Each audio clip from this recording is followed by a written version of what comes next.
Okay, perfect. So I'm going to let you all introduce yourselves. So we're going to go left to right.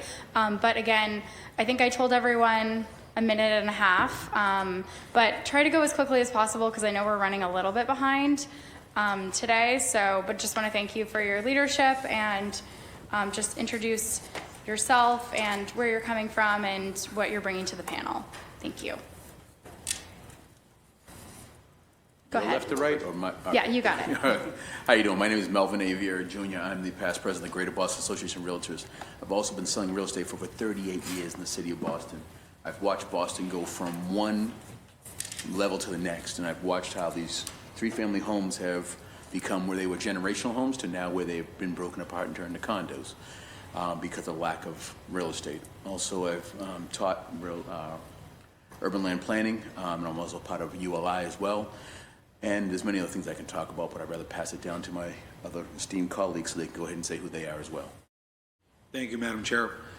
And just thank you to every single one of you for the work you do, for the fact that you're here today, sharing your different perspectives and different solutions of how we could get to a more affordable Boston, and a Boston where our zoning is a lot more streamlined, and something that I'm to a fault, sometimes very much in support of. I was the counselor that dealt with squares and streets, as has already been mentioned, and really, since literally day one after getting elected, is probably the one thing that I spoke about, and just learned a lot about how we need to improve it across the city. I keep looking at Melvin just because what our neighborhood is currently looked at as the next potential squares and streets rezoning effort, which is Hyde Park, and Cleary Square to be specific, and knowing that I give kudos to the Hyde Park neighbors where they are becoming more engaged with the process, and there's a lot of different voices being heard.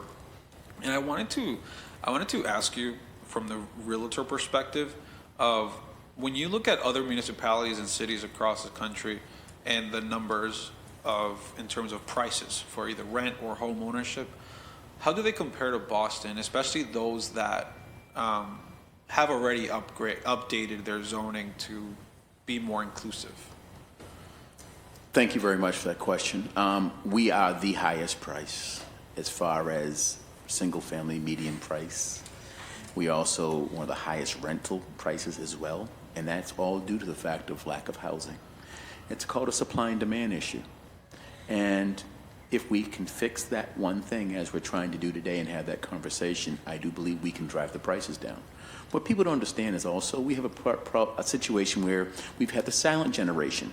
Matter of fact, I want to say thank you very much for giving my father his veterans career thing at the Post the other day, so I appreciate it. Oh, yeah. You met him.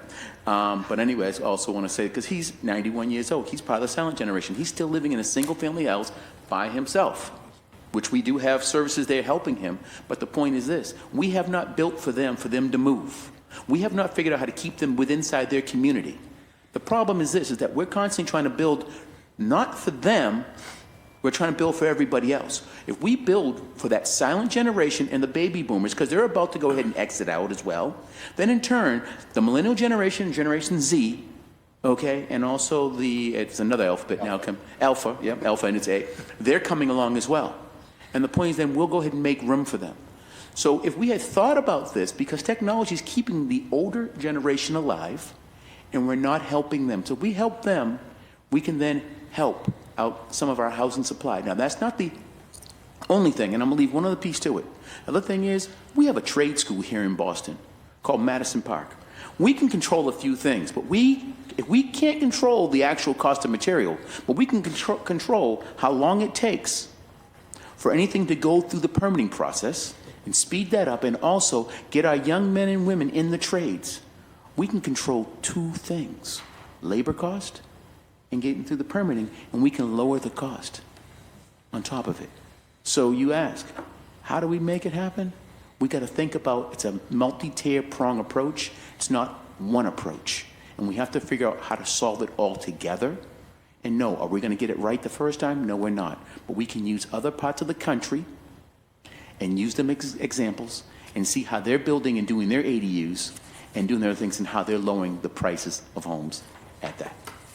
So as a follow-up, can I ask you, do you see a correlation of prices dropping with updated zoning and ensuring that there is more inclusive, just zoning in general? Yes, I do, but the thing is, it's not going to happen overnight. We're not going to have a silver bullet. We have to understand this is a 10-year, maybe a 15-year process. Because it's taken this long to get these old antiquated zoning laws, which have been in place since the early 1900s. I mean, you think about it, when they turned around and said we couldn't build a second story because of a fire, and that really wasn't because of that. And what happened was Arlington and those areas where they were able to build single-family houses, and they didn't have to build the multifamilies. Those multifamilies were built for the generation coming home from the war. Yes, sir. I know my time is coming up, but I always like to pin the light on something good that's happening in our community, especially my district. Is what I'm seeing is the Pride keeps getting mentioned because that is a good example of housing. We're about to do a ribbon cutting the first week of December at 1201 River Street. Yep, I know it well. Which is right next to the Muni in Hyde Park, and that is going to be an all affordable housing for anyone that's 55 or older in the community. And then we also have another project in Roswell that's coming down the line that hasn't been approved yet by the planning department, but I believe it's 1471 Washington Street, with the same mindset of all affordable senior living in the heart of a district. And that what we're doing here is allowing there to be an opportunity for folks to downsize, people that want to downsize, because I'm hearing it. They want to downsize from their big single-family home, and allowing them to open up that home to a new generation of a family to take that home and then for downsize, but giving them the opportunity to stay here in the city of Boston.